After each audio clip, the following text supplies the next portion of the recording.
আসসালামু আলাইকুম। আপনারা যারা নিশ্চিত 1 নাম্বার কমন পেতে চান তাহলে আজকের ভিডিওটি আপনাদের সকলের জন্য।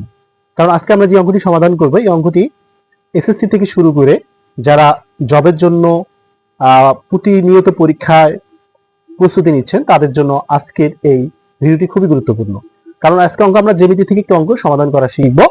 তো এখানে বলা আছে যে 13 সেন্টিমিটার ব্যাসার্ধ বিশিষ্ট বৃত্তের একটি জ্যা এর দৈর্ঘ্য হচ্ছে 4 সেন্টিমিটার হলে কেন্দ্র থেকে উক্ত জ্যায়ের লম্ব দূরত্বের কত সেন্টিমিটার। খুব ইজিলি একটা অঙ্ক। অঙ্কটি আমরা অনায়াসে স্টুডেন্টরা ভুল করে ফেলি। তো যদি এরকম অঙ্ক আসে তো অনেক সময় নৈর্ব্যক্তিকও আসতে পারে। তো যদি এরকম আসে তাহলে আমরা কিভাবে অঙ্কটি সমাধান করব।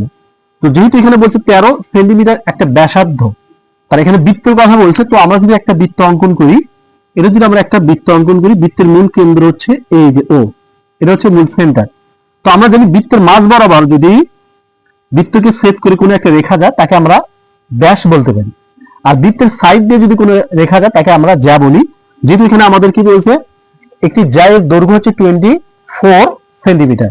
তো এটা যদি আমরা একটা জ্যা ধরি এখান থেকে, এই জ্যা অর্থাৎ এখানে এ, এটা হচ্ছে বি, এটা একটা জ্যা, এর দৈর্ঘ্য হচ্ছে কত? এই পুরোটার দৈর্ঘ্য হচ্ছে 24 অর্থাৎ 24 সেন্টিমিটার। তো এখানে আবার বলছে যে 13 সেন্টিমিটার ব্যাসার্ধ। তো আমরা যে বৃত্তকে যখন কোনো একটা রেখা ছেদ করে চলে যাবে সেটাকে আমরা কি বলি? ব্যাস। তো যেহেতু এখানে ব্যাসের অর্ধেক ব্যাসার্ধ, এই জন্য আমরা এটা আর লিখতেছি না এই পর্যন্ত। তো এখানে এটা হচ্ছে ও বিন্দু, এটা হচ্ছে কত? 13 সেন্টিমিটার। তো এর উপর কি হচ্ছে? এই জ্যাটা আছে, যার উপর একটা কি হচ্ছে? লম্ব। এই লম্ব এখানে সি। তো আমাদের কি এ হচ্ছে ও এবং সি এর দৈর্ঘ্যটাই আমাদেরকে বের করতে হবে। কৌশলে কি বলছে? লম্ব দূরত্বের কত সেন্টিমিটার। এই যে লম্বটা রয়েছে, এই লম্ব এই জ্যার, আমাদের ওখানে এ বি তো একটা জ্যা আছে। তো এই জ্যার উপর যে লম্বটা রয়েছে ও এবং সি, এটা আমাদেরকে মানটা বের করতে হবে। তো আমরা যেভাবে অঙ্কটি সমাধান করব, তার এখানে আমাদের জ্যা রয়েছে এ বি সমান সমান কত? এখানে আছে হচ্ছে 24। তো এখন এ সি এর মানটা কত হবে? অর্থাৎ যখন ব্যাসে জ্যায়ের মান আছে 24, এই 24 কে 2 দ্বারা যদি আমি ভাগ করি তাহলে আসবে হচ্ছে এসির মান। তাহলে এখানে আছে কত? 12, অর্থাৎ এসি মান হচ্ছে 12 সেন্টিমিটার। তাহলে এখন আমাদের অতিভুজের মান আছে, ভূমির মান আছে, এখন আমরা লম্বর মানটা বের করলে আমাদের অ্যান্সার হয়ে যাবে। তো আমরা পিথাগোরাসের যে সূত্রটা জানি, যে পিথাগোরাসের যে সূত্র আছে সেটা হচ্ছে কি? যে লম্ব স্কয়ার প্লাস ভূমি স্কয়ার ইকুয়াল টু কত? অতিভুজ স্কয়ার। তাহলে অতিভুজ স্কয়ার। তাহলে এখানে লম্ব কি? এখানে আমাদের লম্বটা হচ্ছে সিও।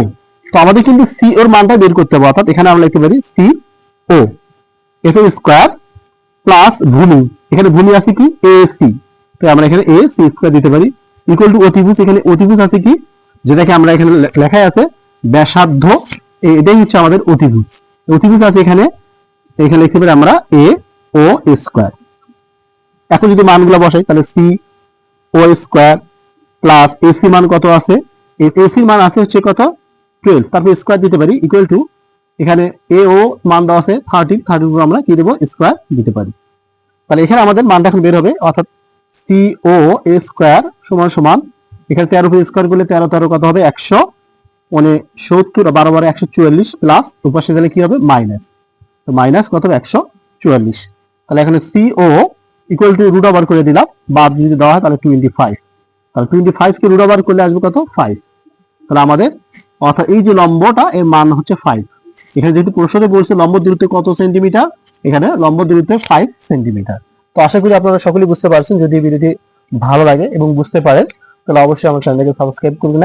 আর যারা ফেসবুক পেজে বা আইডিতে আমাদের ভিডিওটি দেখতেছেন অবশ্যই ভিডিওটি শেয়ার করে সকলের মাঝে পৌঁছে দেন, যাতে করে সকলেই এই ভিডিওর দ্বারা উপকৃত হতে পারে। আর তোমরা অবশ্যই যারা এসএসসি পরীক্ষার্থী, তোমরা অবশ্যই কন্টিনিউ ভাবে আমাদের ভিডিওগুলো দেখতে থাকো। আর আমরা প্রতিনিয়ত চেষ্টা করতেছি তোমাদের সামনে যে অঙ্কগুলো বারবার পরীক্ষাতে আসে এই অঙ্কগুলো তোমাদের সামনে উপস্থাপন করার জন্য। আর আজকে এই পর্যন্ত, সবাই ভালো থাকো। আল্লাহ হাফেজ।